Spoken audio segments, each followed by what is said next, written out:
मी ते पत्र पाठवलं. मला कोणी मला फोटो टाकू शकलो नाही कारण एवढं सावध असायचं.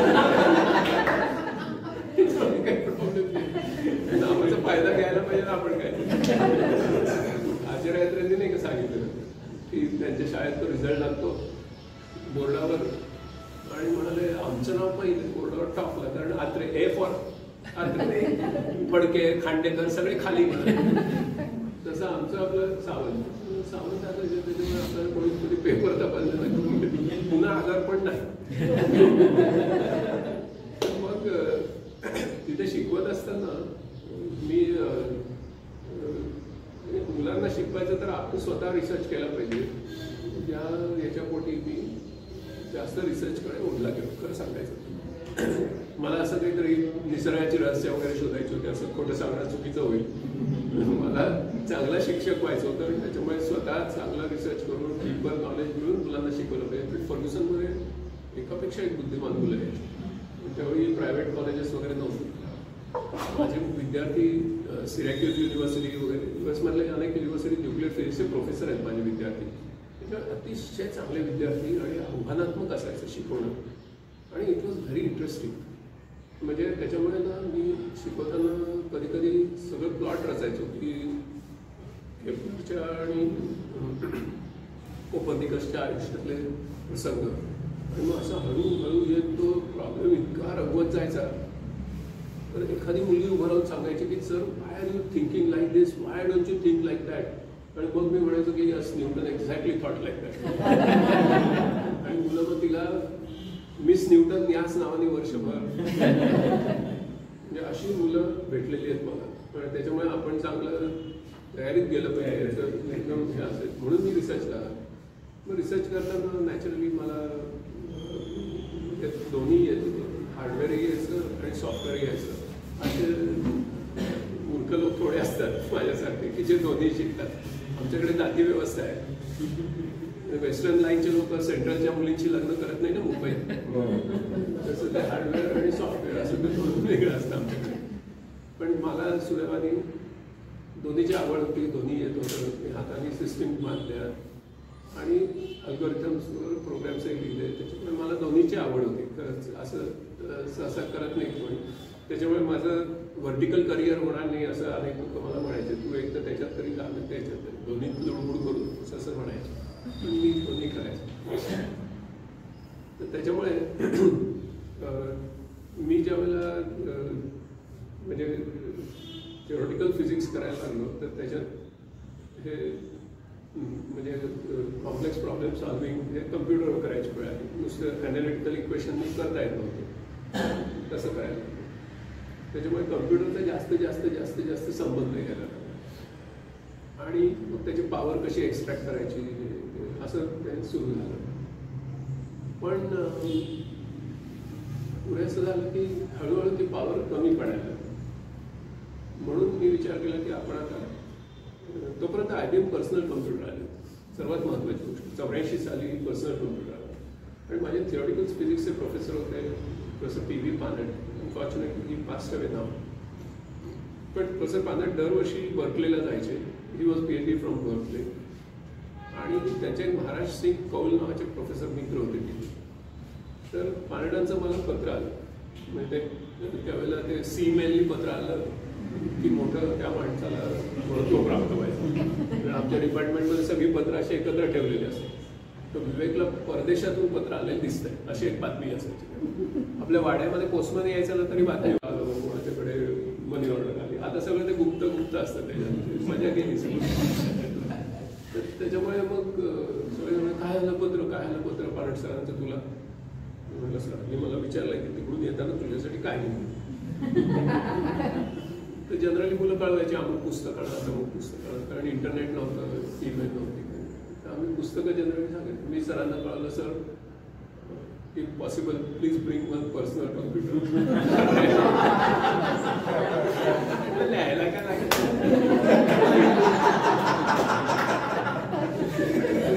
सरप्राईज पालक सरांचं एवढं प्रेम होतं माझ्यानंतर. म्हणजे माझं म्हणजे लग्न झाल्यानंतर मला राहायला जागा नव्हती. तर सरांना कळलं माझं लग्न ठरलं म्हणून. तर त्यांचं आमचं स्वतःचं म्हणजे औंधमध्ये एक घर होतं आणि ते युनिव्हर्सिटी क्वार्टरमध्ये राहतं. तर ते नवीनच त्यांचा फ्लॅट तयार झाला होता, ते मला दिला आणि मला म्हणाले एकच कंडिशनवर तुला मी देणार आहे, कुठलंही डिपॉझिट मी घेणार नाही. असं त्या काळात सारे लोक होते. तर तसं त्यांचं माझ्यावर प्रेम होतं. त्यांनी महाराष्ट्रीयन कौलला पटवलं आणि म्हणाले मिळालाय पर्सनल कम्प्युटर. आता म्हणाले तो भारतामध्ये कस्टम ड्युटी प्रचंड आहे. म्हणलं आता काहीतरी आयडिया केली पाहिजे. तर माझे काका, सख्खे काका हे सहार इंटरनॅशनल एअरपोर्टला एरोड्रोम सुपरिंटेंडेंट होते. अत्यंत कडक, म्हणजे आमचे वडील एका टोकाला, काका दुसऱ्या टोकाला. वडिलांकडे काहीही करायचं आम्हाला, काका म्हणजे धाक होते. आम्ही आपले कोरेगावला त्यांच्या घरी गेलो, जाऊन बसलो. काकींना भरपूर पेट्रोल घातलं सकाळपासून. काका मध्यरात्री आले, ड्युटी वगैरे संपवून आणि ते झोपून गेले. दुसऱ्या दिवशी सकाळी उठल्यानंतर काकांना म्हटलं असं असं आहे, काही करता येईल. अशा बेकायदेशीर गोष्टी करायला तू इथे आलास पुण्यावरून. पण आता काय करणार, माझा रिसर्च खोळंबलाय. तर काकांना बरंच काय काय एक्सप्लेन केलं मी जार्गनमध्ये. काका हो, काका म्हणाले आता तुझ्या सरांना पत्र तिथे घेऊन आणि तिथं उभं राहायचं. मग सरांचा फोटो मी दाखवला, म्हणजे असे दिसतात. मोठं बॉक्स होतं त्यावेळी, असं काही लपून चपून आणण्यासारखं काही प्रकरण, मोठा बॉक्स. तर म्हणे त्यांना सांगायचं जरा पत्रातून लिही, कारण फोन बिन काय व्हायचे नाही. की ते आल्यानंतर त्यांनी तिथे ग्रीन चॅनलमध्ये उभं राहायचं आणि त्यांना मी प्रचंड रागवणार आहे. आणि रागवताना मी त्यांना गेट आउट म्हटलं की त्यांनी सरळ ट्रॉली घ्यायची आणि बाहेर पडायचं. ते प्रोफेसरच म्हणायचे माझ्याशी वाद घालते, तू मला गेट आउट का म्हटलं. आणि खरंच होतेच आमचे पायलट सर तसे. आणि ते मार्क्सवाले होते, एकदम स्ट्रॉंग मार्क्सवाले. पण ते त्यांना अशी दाढी एकदम टिपिकल मार्क्सवाले होते. सगळं लिहिलं, म्हटलं सर एवढं फक्त पाहा आणि मी बाहेर उभा असेल आणि सगळं तुमचं बघत असेल. त्याप्रमाणे मी सहार इंटरनॅशनल सर आले, जो काही ड्रामा व्हायचा तो झाला आणि मग आम्ही पर्सनल कम्प्युटर आणला. तो उघडला. तो उघडल्यानंतर छान चालत होतं सगळं. म्हणजे मी एकटाच पहिला पुण्यातला पर्सनल कम्प्युटर वापरणारा मीच, कारण सरांना अजिबात त्यात रस नव्हता. सर अॅनालिटिकल माइंडचे होते, त्यांना असं कम्प्युटर वगैरे तुच्छ वाटत. म्हणजे कारण ज्याची तशी प्रतिभा आहे एखादा प्रॉब्लेम सॉल्व्ह करायची, त्याला ते कम्प्युटरने सॉल्व्ह करायचं त्यावेळेला कमी पण होतं. ते आम्ही आपलं काम करायचं. एक दिवशी तो आता बोलतो, त्यावेळी ते रिलायबिलिटी वगैरे त्यावेळी तसं कमी होतं. आता रोबस्टनेस खूप स्ट्रेस झाल्या. बिघडल्यानंतर म्हटलं आता काय करायचं, आता काय करायचं. झाले 2-4 दिवस असेच गेले. म्हटलं आता मी फर्ग्युसनला शिकवायचं, तिथे माझी लॅब होती. तिथे आपण त्या बॉक्समध्ये करू, लॅबमध्ये नेऊन तिथे काय आपण करू. कारण मी मुलांना मायक्रोप्रोसेसर शिकवायचं. मग सगळी मुलं या इलेक्ट्रॉनिक्स इंडस्ट्रीमध्ये लागायची. खूप पॉप्युलर कोर्स होता माझा, मी एकटाच शिकवायचं होतो. तर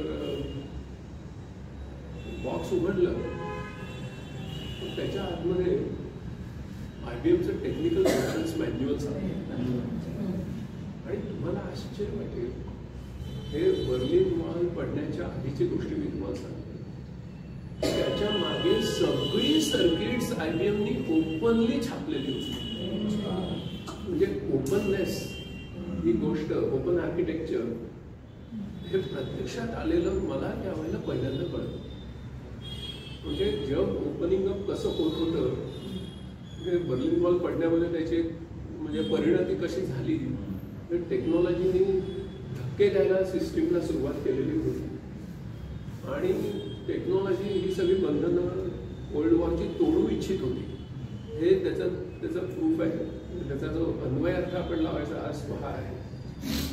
तर सगळी टेक्निकल आता हार्डवेअर चांगलं होतं, म्हटलं चला आता ट्रेस करू circuit, signal generator, power supply, नंतर आपलं मल्टीमीटर सगळं घेऊन बसलो आणि CRO सगळे टेस्ट पॉईंट चेक करता करता I could diagnose the fault.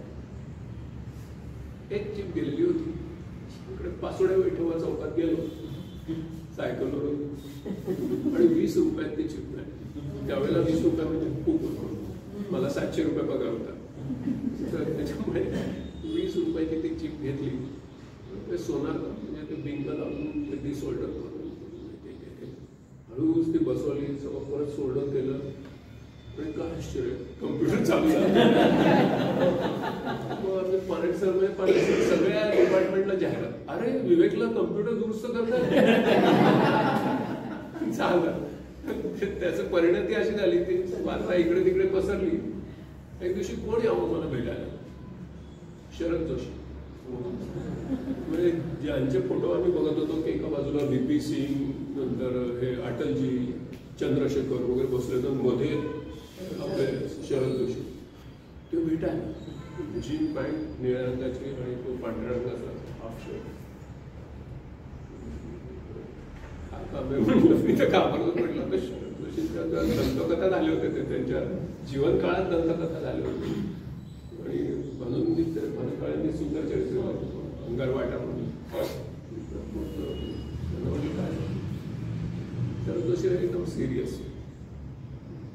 Bag उघडली, हा माझा प्रिंटर बिघडला, दुरुस्त करून हवाय. त्यावेळेला ते कम्प्युटर वापरले. आंबेठाणला त्यांच्याकडे कम्प्युटर होता आणि तो प्रिंटर बिघडला होता. मी आता पुण्यात कामाला आलोय, दिवसभर बाहेर असणार आहे, संध्याकाळी येऊन दुरुस्त झालेला प्रिंटर घेऊन जाणार आहे. होमवर्क घालायचं नाही एखाद्या विद्यार्थ्याला, कडक शिक्षकांनी तसं काय ओळखणं पाळत नाही. मुलं चहा घेतात, नाही चहा घ्यायला वेळ नाही. आजच्या दिवसात काही होणार नाही, मी खूप कामात आहे. म्हटलं तुम्ही परत आंबेठाण कधी येणार असाल ते सांगा, त्याप्रमाणे तयार करून ठेवतो. मग त्याप्रमाणे 2-4 दिवसांनी आले, त्यांना प्रिंटर दुरुस्त करून ठेवला आपण गेले घेऊन. मग आमची दोस्ती झाली. पण त्यांच्या 75वीला पण त्यांची मुलाखत वगैरे मीच घेतली होती. पण सांगायची गोष्ट अशी की असं हार्डवेअरमध्ये सुद्धा मला हे झालं. म्हणून मग मी विचार केला की एवढं कॉम्प्लेक्स प्रॉब्लेम सोडवायला आपण IBMने सगळं काम आपलं करून ठेवलं. फ्रंट एंड इतकं सुंदर केलं, फ्रंट एंड करायला फार कष्ट. विंडोजसारखी ऑपरेटिंग सिस्टीम त्यावेळेला नव्हती, डॉस होती. पण ऑपरेटिंग सिस्टीम असणं, सगळे इंटरफेसेस असणं, सर्किट आपल्या हातात ओपन असणं मोठी गोष्ट होती. त्याच्यामुळे म्हटलं आपण काय करू की चांगले फास्ट न्यूमरिक कोप्रोसेसर्स पैदा करू, जरी अमेरिकेत वगैरे. पण त्याचं कारण ह्या कम्प्युटरला मागे लावून, म्हणजे समोरचं काम आपल्याला करायला फक्त कम्प्यूट इंटेन्सिव्ह अशा गोष्टी ते प्रोसेसर करते आणि हे फ्रंट एंड आपण असं आयतं वापरू. असं म्हणून आम्ही विचार केला आणि 4 प्रोसेसर्समध्ये म्हणजे पॅरलल प्रोसेसिंग करून प्रॉब्लेम फास्ट सोडवायचा. कारण नाहीतर it would take very long. मग ते ग्रँट वगैरे मिळवलं, सगळं झालं. आणि मग प्रोसेसर आले, मग ते मी कार्ड डिझाईन केलं, मग ते फास्ट चालायला लागलं. झाला उलटाच प्रकार. सगळ्या जगाला ते कळलं, आमच्या फिजिसिस्ट लोकांना, की ते फास्ट कम्प्यूट करून मिळतं शेजारच्या कम्प्युटर सेंटरपेक्षा. कारण ते तोपर्यंत ऑब्सोलेट होत चाललं, नवा जमाना आला.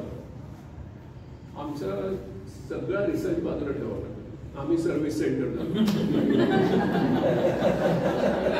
बरं. आणि काय होतं, हडाचे कार्यकर्ते असल्यामुळे कोणी आलं की त्याला विनमुख परत पाठवायचं.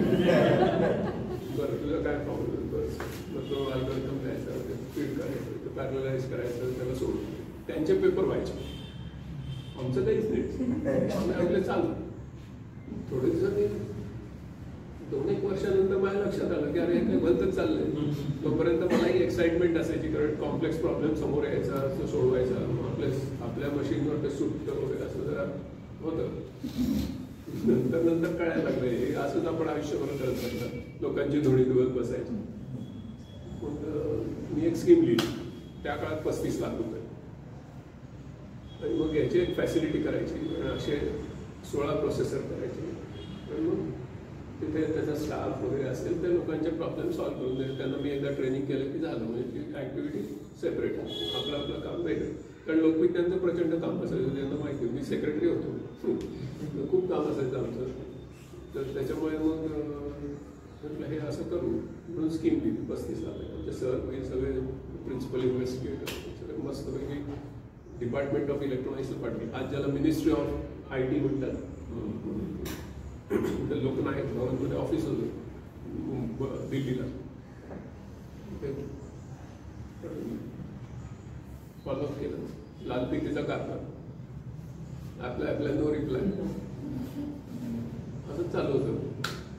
तोपर्यंत किमती वाढल्या होत्या. त्याच्यातली स्कीम रिवाईज करून पाठवली, वशिले लावले, काय काय केलं, काही उपयोग. एक दिवशी ही 87 साल उजाडलं. तोपर्यंत 87 साल आहे मला वन्स अगेन कोकाटे, पिळा लागलेले कोकाटे. तुम्हाला एक भटकर म्हणून फोन आला. तर ते म्हणजे मी फर्ग्युसनला शिकवायचो, लोकविज्ञानचं काम करायचो आणि पुणे विद्यापीठात रिसर्च करायचे. 3 गोष्टी चालू होत्या एका वेळी. इकडे पुणे विद्यापीठात फोन येऊन गेला. ते सर होते प्रोफेसर दिलीप कानेरे, त्यांना मी जाऊन भेटलो. म्हटलं त्याचा असा फोन. हो, ते डिपार्टमेंट ऑफ इलेक्ट्रॉनिक्सचे मोठे सिनियर डायरेक्टर आहेत, ते आले पुण्यामध्ये, ते भेटायचं म्हणत होते. मला लक्षात आलं आपली जी स्कीम आपण सबमिट केली तर त्याचं काहीतरी पाठ होणार. म्हणजे जे अति स्वतःहून फोन आला त्या अर्थी म्हणजे नक्की अशा आविर्भावात आम्ही त्यांना भेटायला गेलो. NIC बिल्डिंग विद्यापीठाच्या रस्त्यावर. डॉक्टर भटकरांचं आणि माझं कसं झालं, लव्ह ॲट फर्स्ट साईट झालं दोघांचं. काही आमचं ओळख नाही, काही नाही, पाळत नाही, पण एकमेकांना बघितल्यानंतर काहीतरी केमिस्ट्री झाली जी आजपर्यंत आहे. त्यांचे विचार माझ्यापेक्षा थोडी भिन्न आहेत. म्हणजे त्यांच्या काही आध्यात्मिक वगैरे बाबतीतले विचार जुळत नाही आणि मी रॅशनलिस्ट आहे, तुम्हाला माहितीच आहे. तसं असून सुद्धा आमची केमिस्ट्री खूप छान जुळली. आजही आमचे खूप मधुर संबंध आहेत. तर ते मला म्हणाले की माझ्याकडे 2 न्यूज आहेत, एक गुड न्यूज आणि एक bad news. Which one would you like to listen first? The bad news first. ठीक आहे मॅडम, तुझी स्कीम सबमिट केलीस, त्याचं फंडिंग होणार नाही. That file has been closed. मी एकदम कोसळूनच पडलो. म्हटलं सर मी एवढा रिसर्च केला आहे, एवढा विचार केला आहे त्याच्यात, आणि तुम्हाला हवं तर मी बजेट कमी करून देतो, काहीतरी त्याच्यात आपण मार्ग काढू. Closed. Department of Electronics has decided not to fund any such fund. ठीक. ओके सर, आता काही गुड न्यूज ऐकण्यासारखं नाहीच आहे मला. त्याच्या पलीकडे काही असू शकत नाही असं माझा एक त्यावेळेला मर्यादित विचार होता. But still listen to the good news. बस म्हणजे असे तुझ्यासारखे ना 16 लोक आहेत देशात.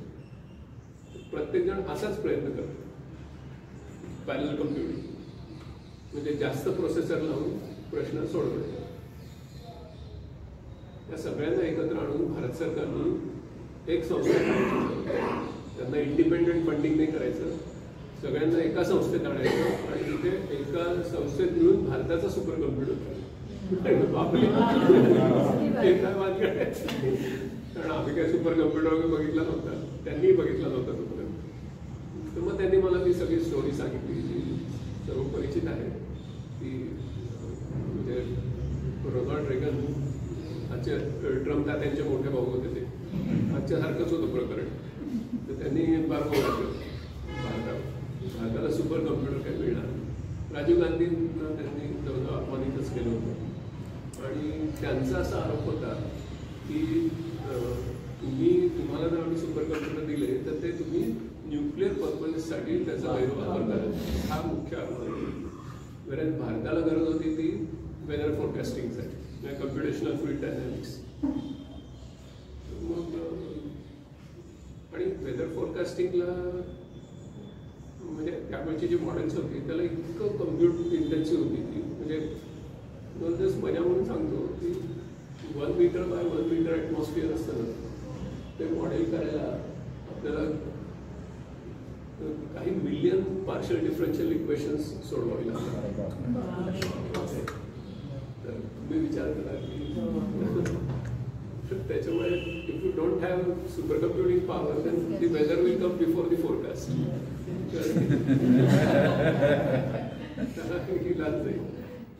त्याच्यामुळे आपल्याला पेशंटचं काही त्यांना असं वाटत होतं, त्याच्यामुळे मग त्यांनी ते नाकारलं.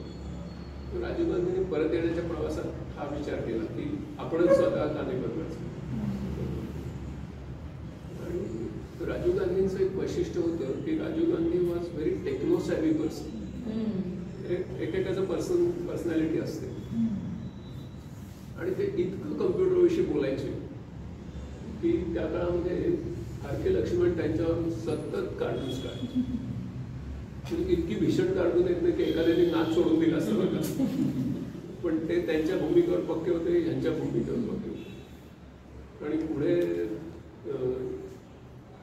ज्यावेळी ते काँग्रेस पार्लमेंटरी पार्टीचे काँग्रेस पक्षाचे CWCचे सरचिटणीस झाले, तर त्यावेळेला त्यांना त्या सगळ्या जुन्या काँग्रेसवाल्यांनी बोलवलं होतं की तुम्ही कम्प्युटर करता, तर त्याच्यात आपलं जे सरकार आहे त्यांनी काय केलं पाहिजे. तर राजीव गांधींनी एक वाक्याचं भाषण केलं की तुम्ही काही करू नका, एवढंच करा.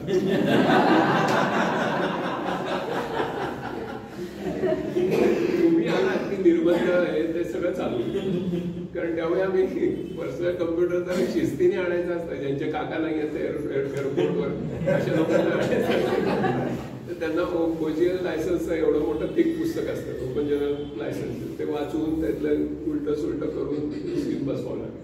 कारण कस्टमचे अधिकारी काय म्हणायचे, त्यांना कम्प्युटरविषयी काही माहिती नसेल, त्यामुळे तिथे चिप्स आहेत ना, त्याची जी लीड्स आहेत त्याला गोल्ड आहेत, ते गोल्ड काढण्यासाठी तुम्ही कम्प्युटर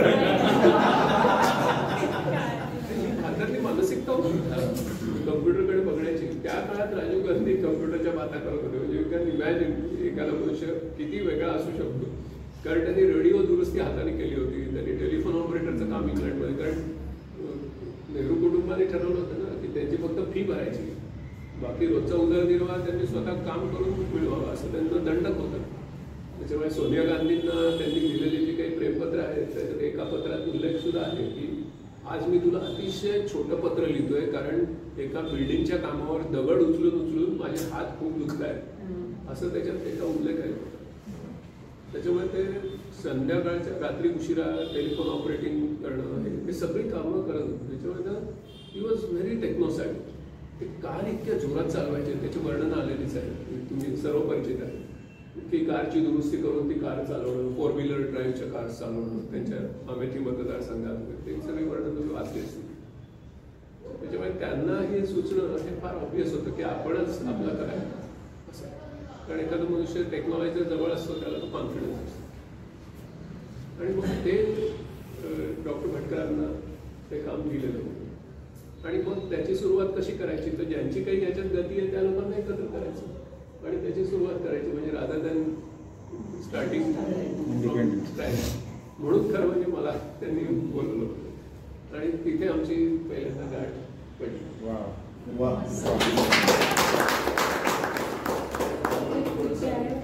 ब्रेक करू, बायो ब्रेक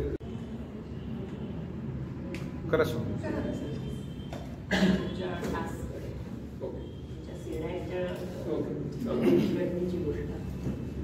सिडॅकमध्ये राजीव गांधींनी 36 कोटी रुपये 36 महिने आणि साधारण 36 पोझिशन्स सायंटिस्ट असं दिलं. आणि त्यांचा दर आठवड्याला एक फॅक्स यायचा.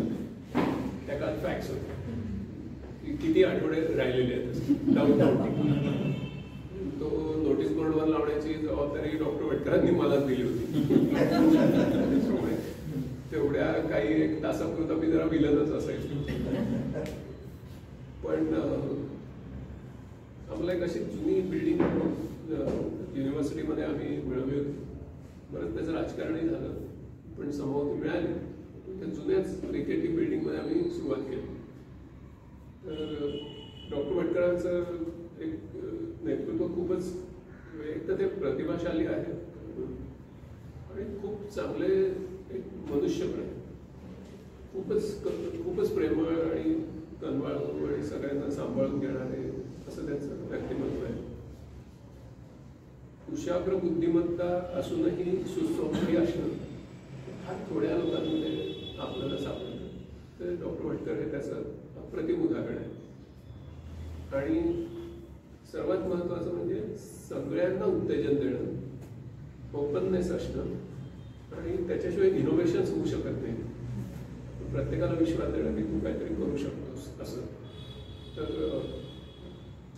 आणि सर्वात त्यांचं वैशिष्ट्य म्हणजे आम्ही तसे वयाने लहान होतो, 30मध्ये होतो, पण खूप मोठ्या जबाबदाऱ्या प्रत्येकावर टाकणं आणि विश्वास ठेवणं आणि मग त्याचं ॲप्रिसिएशन करणं हे सगळं त्यांच्यामध्ये शिकण्यासारख्याच गोष्टी. त्यावेळेला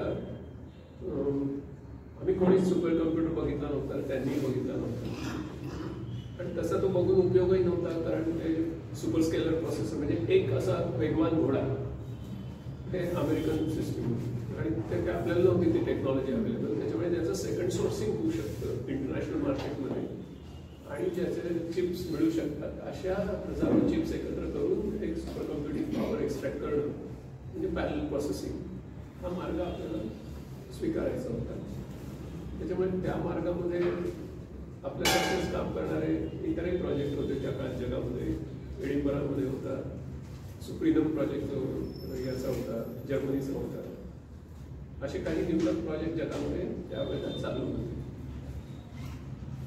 तर त्याच्यामुळे मग आपण आता हे जर करायचं असेल तर आपल्याला खूप सुपिरियर अल्गोरिथम लिहिता आले पाहिजे. तर त्या दृष्टीने डॉक्टर भटकरांनी आम्हाला एक महान गुरु आणून ठेवले. ते म्हणजे अकॅडमिशियन मिरट सेरकोव्स्की, ते रशियन होते आणि अजून रशियाची 13 चक्र व्हायची होती. एक शेवटचा संधिकाळ चालू होता तेव्हा आणि अकॅडमिशियन आले 72 वर्षाचे ग्रस्त ज्यांनी मिग एअरक्राफ्टचं एरोफॉइल सेक्शन डिझाईन केलं असे प्रख्यात शास्त्रज्ञ.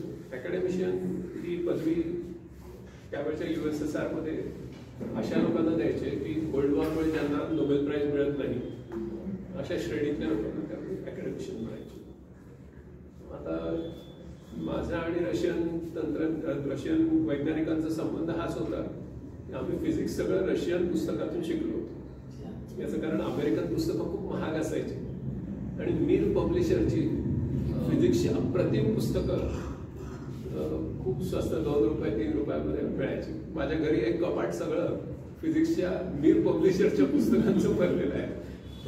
खूपच सुंदर पुस्तकं लिहायची रशियन लोक आणि ते स्वस्तात विकायचे. तर रस्त्यावर तो पथारी टाकून बसायचं लोक खूपच सुंदर पुस्तकं थेरॉटिकल फिजिक्स शिकवलं होतं. त्याचं तसं ते अकॅडमिशियन आले. आता त्यावेळेचे रशियाचे संरक्षण मंत्री मालेशियावर त्यांचे विद्यार्थी होते.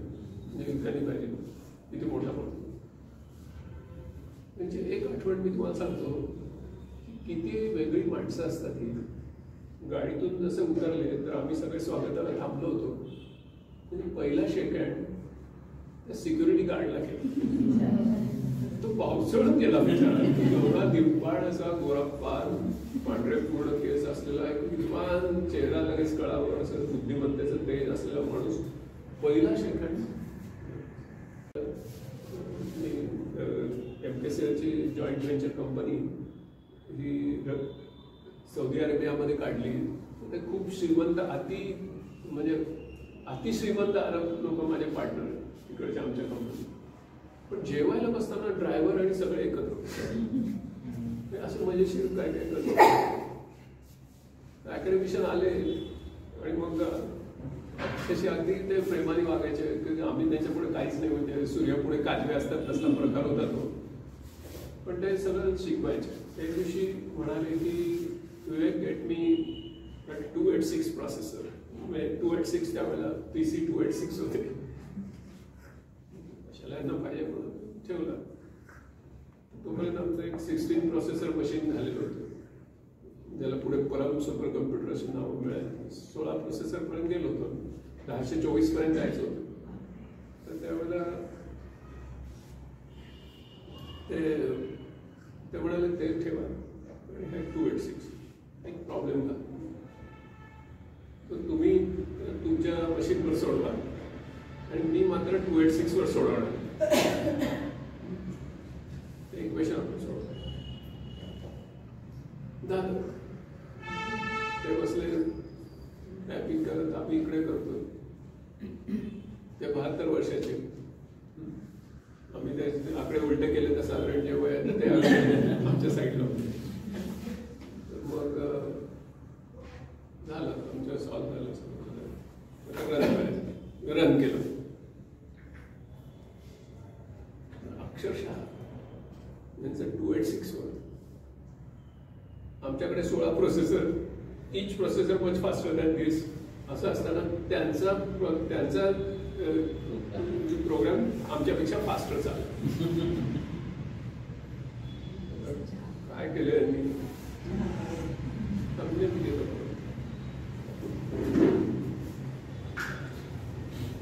महत्वाच्या गोष्टींकडे मला दुर्लक्ष करायचं होतं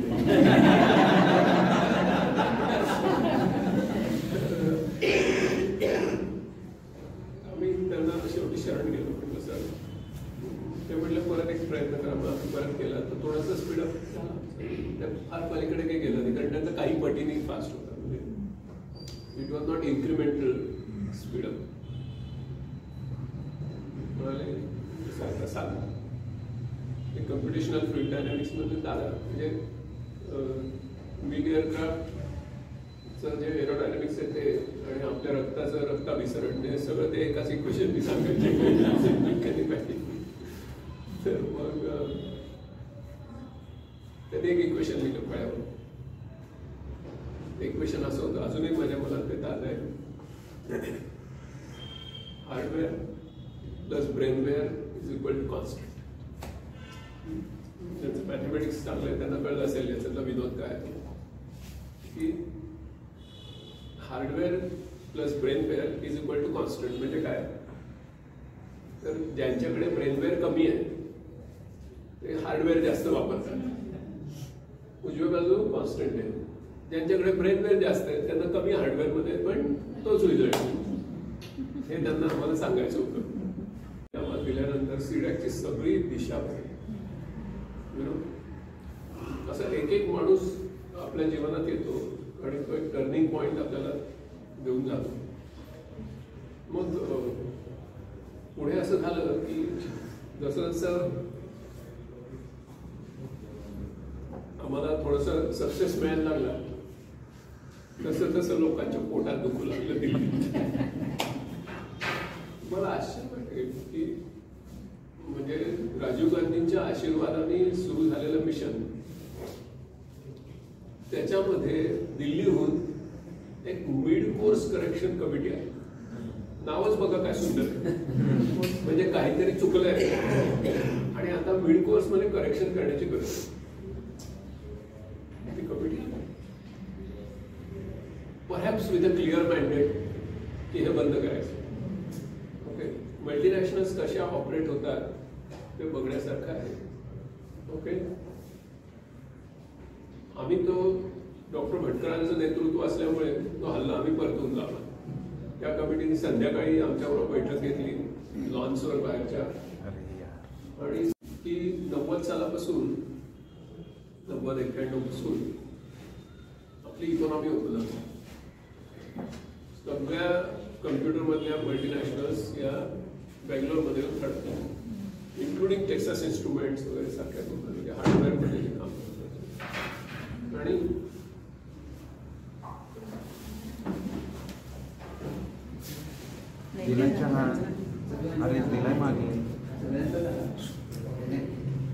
आणि त्यांनी आमच्या